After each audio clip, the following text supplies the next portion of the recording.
Halo Smart Drivers, kali ini kita akan membahas perbedaan dua jenis aki atau baterai yang ada di kendaraan kita, yaitu aki kering dan aki basah.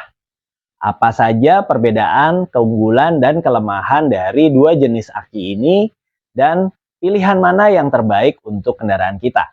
Bersama saya, Agung Yuniharto, Your Safety Buddy.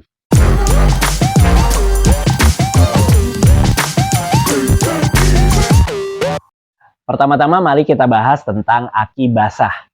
Aki basah menggunakan asam sulfat cair sebagai elektrolitnya, di mana ada kepingan-kepingan timbal yang terendam oleh larutan asam sulfat tadi. Reaksi kimia di antara keduanya inilah yang memunculkan energi listrik yang kita gunakan di kendaraan kita.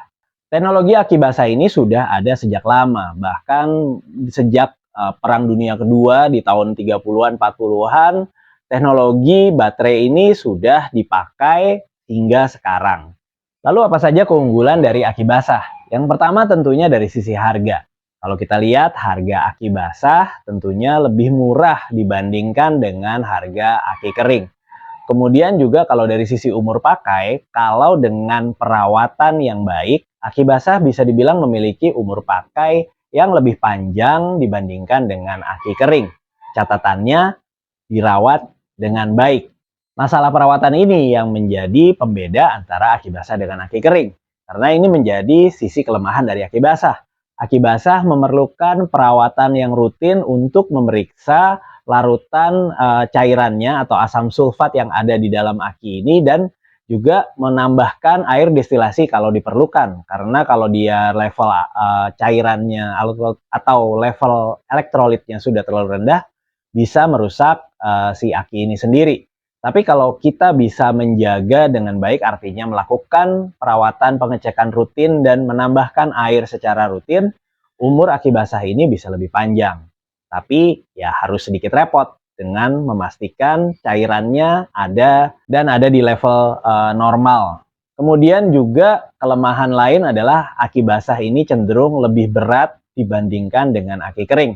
Untuk daya yang sama, kita bisa lihat ukuran aki basah atau aki konvensional pasti lebih besar dibandingkan aki kering yang memiliki ukuran dan daya yang sama.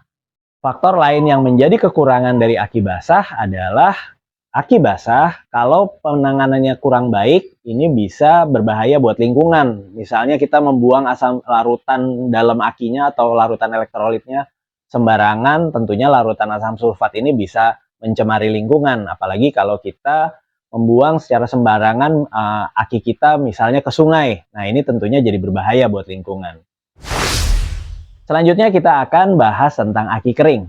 Aki kering ini atau secara umum kita juga mengenalnya sebagai aki free maintenance, di mana aki ini juga memiliki elektrolit yang berbentuk gel yang disebut dengan AGM atau absorbent glass mat. Nah, gel ini menggantikan fungsi dari asam sulfat dalam menghasilkan energi listrik untuk digunakan di kendaraan kita.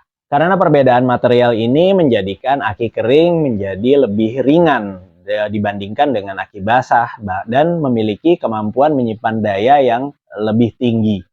Lalu apa saja keunggulan dari aki kering ini? Aki kering pastinya lebih ringan kalau kita bandingkan dengan aki basah untuk daya yang sama. Katakanlah aki basah 100 ampere dibandingkan dengan aki kering 100 ampere, secara bobot aki kering pasti lebih enteng ya. Perbedaan material elektrolit ini juga menjadikan aki kering lebih tahan goncangan dibandingkan dengan aki basah, dan juga posisi pemasangannya dia punya fleksibilitas yang lebih tinggi. Kalau aki basah kan dia harus rata, harus datar karena cairan di dalamnya dia mudah bergerak. Aki kering ini memiliki fleksibilitas dalam hal pemasangan, jadi dia bisa dipasang dalam berbagai posisi tanpa mengorbankan kinerjanya. Dan bicara soal kinerja aki kering misalnya pada saat start itu lebih baik dibandingkan dengan aki basah. Dan juga untuk pengisian, aki kering bisa melakukan atau memungkinkan untuk dilakukan fast charging atau pengisian secara cepat dibandingkan dengan aki basah yang kalau kelebihan daya pengisiannya justru bisa merusak sel aki itu sendiri. Itu tadi kita bicara soal keunggulan dan keunggulan. Sekarang apa kelemahannya? Yang pertama, harganya lebih mahal dibanding aki basah. Itu udah pasti, ya. Kemudian yang kedua adalah aki kering relatif sensitif terhadap suhu yang tinggi. Dan ketika panas, kinerjanya biasanya akan menurun. Nah, jadi dia lebih sensitif buat suhu panas. Jadi penempatannya di kendaraan juga harus diperhatikan. Biasanya pabrikan juga sudah memperhitungkan hal ini. Satu hal lagi yang harus diperhatikan kalau kita menggunakan aki kering adalah hindari penyimpanan lama tanpa penggunaan. Artinya kalau misalnya kita menyimpan aki kering yang sudah dipakai, bukan yang baru ya, bukan yang disegel di dalam dus, tapi yang sudah dipakai, itu harus kita gunakan, artinya di-charge dan juga di-discharging atau dipakai daya listriknya. Kalau dia terpasang di mobil, otomatis mobilnya harus sering atau rutin digunakan. Karena kalau misalnya mobil kita lama parkir di garasi, kemudian kita menggunakan aki kering, kemungkinan aki kering mengalami kerusakan justru lebih tinggi kalau jarang dipakai. Tapi kalau kita gunakan secara rutin, justru aki kering ini akan lebih awet. Nah, itu tadi kita bicara kelemahan dan keunggulan dari masing-masing aki kering dan aki basah. Lalu kita harus pakai aki yang seperti apa? Sebenarnya kalau kita bicara prinsip dasar penggunaan aki selama kapasitasnya sama, tidak masalah apakah kita menggunakan aki kering maupun aki basah. Karena selama sekali lagi voltasenya dan kapasitasnya sama sesuai yang diperlukan oleh mobil kita. Tapi kita harus pakai aki yang mana tentunya tergantung dari kebutuhan dan preferensi dari masing-masing. Misalnya kalau kita bicara harga, kalau mau yang lebih murah pastinya aki basah akan lebih murah. Tapi konsekuensinya ukurannya dan beratnya akan sedikit lebih besar dibandingkan dengan aki kering.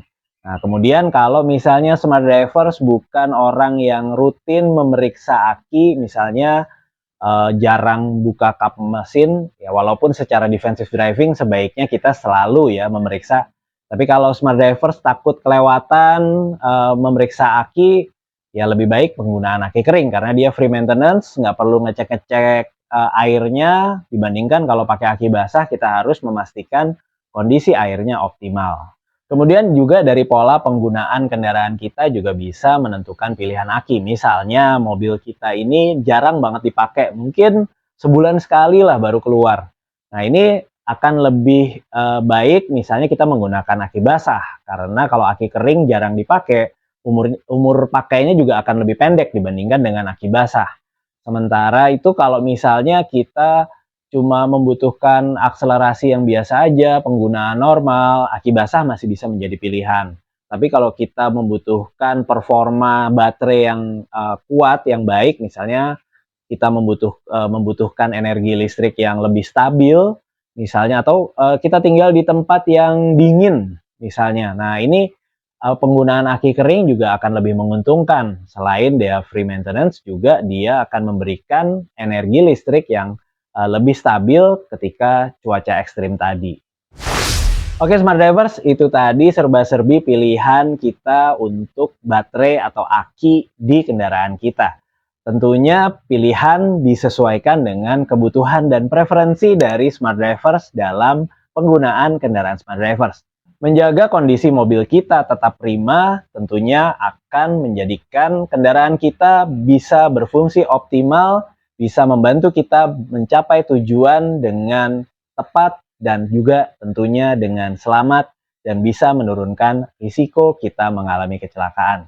Jangan lupa subscribe, like, dan bagikan video di channel ini kepada orang lain supaya pengetahuan kita bisa lebih bertambah dan jalan raya bisa menjadi tempat yang lebih aman untuk kita semua.